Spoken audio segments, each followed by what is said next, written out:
So we've had to buy some things for Costa Rica while getting rid of a bunch of things, which is exciting. Going on a little shopping spree. We never go on shopping sprees, so taking the boys to go buy clothes, they just loved it. Getting to pick out their own stuff. But yeah, we had to get more short sleeve shirts, portable bowls for the dogs and cats, some rugged type sandals. Clean sandals, everyone. TEVA sandals, everyone.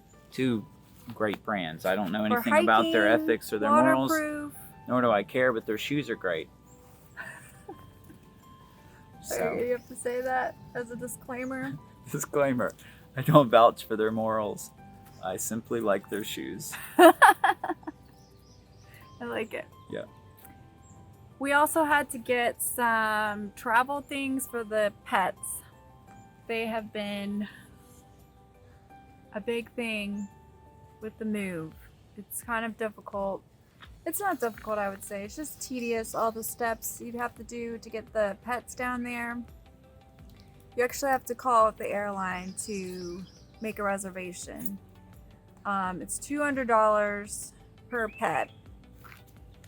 And they have certain regulations for the type of bag or crate that they're in.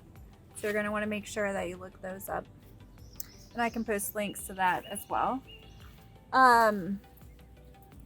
There's also a bunch of vet stuff you have to do. You have to take them to get checked.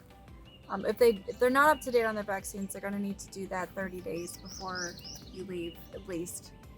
And then there's a couple other appointments that they're going to need. For I think deworming, and then 10 days before just a checkup to make sure they're healthy before they get on the plane. And you have to find out if your specific vet offers the certification type that they need. I can't remember what the name of it is. They have to submit some form to the U.S. Health. Then it sounds familiar. I'm not sure, but there is a Something. special certification process as the vet has to be able to do. Right. And luckily our vet that already knows our animals. They've been excellent.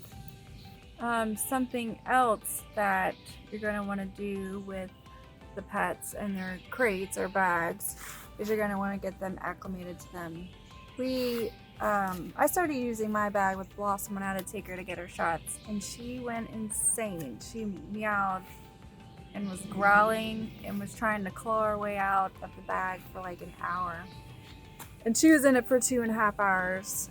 I put her in there early because I wanted her to get acclimated, and I realized I would have to do that a lot more because she was not happy, and I don't want her meowing for 3 hours on the plane.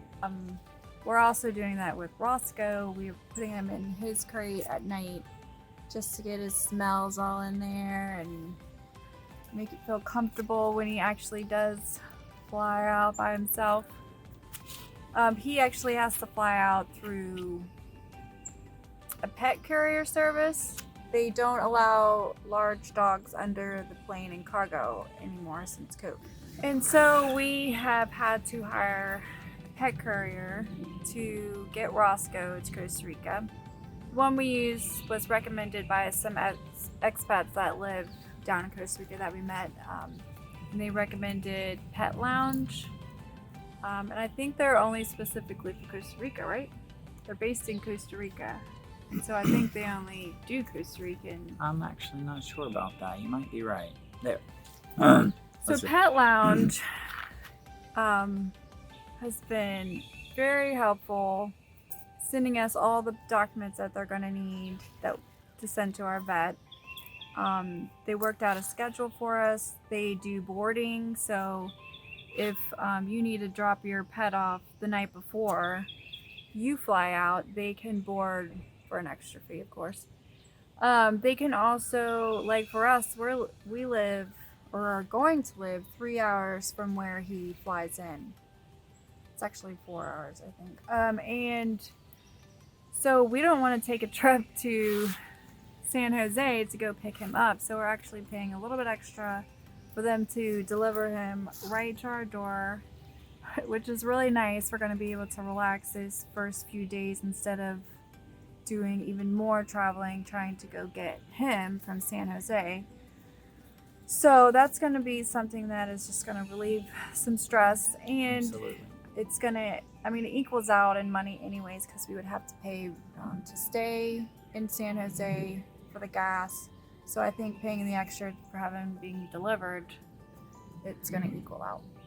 100% worth it. When you think about flying, for us, he's family, and We're not going to let, you know, the extra money stop us from going to Costa Rica. So we're just going to do it, and we're all going to be happy. Some other things we needed to buy for Costa Rica, we did get new phones. I was actually needing one for a while. Mine was cracked to bits, but I thought you were going to say you were reluctant, because she was very reluctant to purchase a new phone. I hate buying new phones. I don't know why.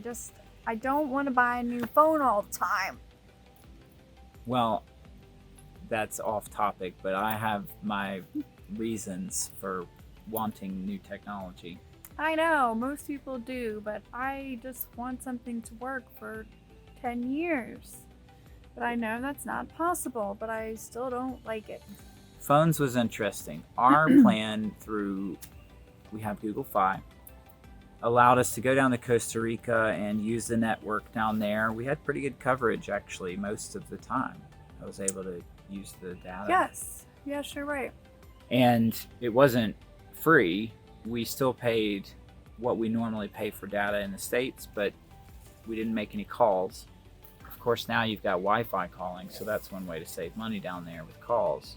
Yeah, a lot of the restaurants have Wi-Fi and it's free to hook up, so we would just use WhatsApp to call or Yes, video call.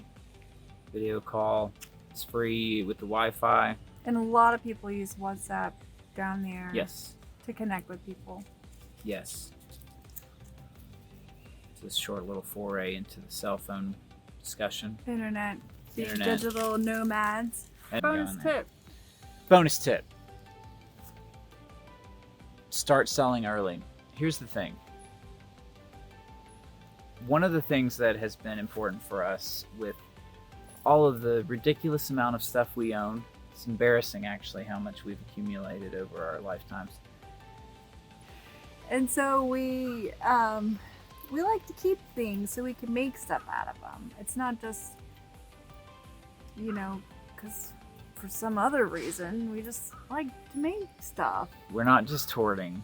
We actually do use a lot of our scraps, because we always find where we need a short piece of wood or Yeah. piece of plastic roofing, and it's there. And But we've had to go to the dump like 4 or 5 times to get rid of some of the stuff that we were keeping so we could make other stuff out of. what's going to be interesting is that we are moving from each of us having our own bedroom. Well, me and her share a bedroom, in case you didn't know. What we're moving from is a house that's big enough for each of the boys to have their own bedroom, and we're moving into essentially what amounts to one bedroom. We're sleeping in the living room. They're sleeping in the bedroom. We're just gonna try it out. It's only 3 months, and then we'll be able to find something else if we want to. But we're gonna be camping out. We are, and by no means will it be easy, but when we think about the luxuries that we have, it's just a luxury to have your own room. It's something nice that I think we would want at some point in the future again, of course, but it's not something we need right now. And especially for 3 months. You Yeah. can make anything work for 3 months. Yeah. And you'll hear this everywhere. Everything's negotiable. Ah, yes. When you look at a price of a one night stay on an airbed and breakfast, and you might be interested in long-term rental, or at least the possibility of renting from that person over the course of 3 months, or Which is however what we're long, doing. which is what we're doing. The price is vastly different, because for them, having that long-term renter means guaranteed income, and sometimes that's better than the sporadic, much higher price. So don't be discouraged by looking and seeing a price that's way beyond your reach by calculating a daily rate on VRBO or Airbnb or any of these sites. You have to look at what are you actually more than look at it. You have to message the person to ask them, because the extended stay rate is just much different. And it's something that's also, again, negotiable. It's very important to negotiate. We did.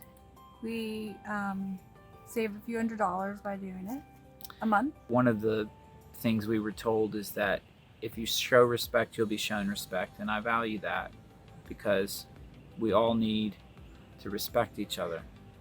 YouTube, you hearing me? Y'all listen up now.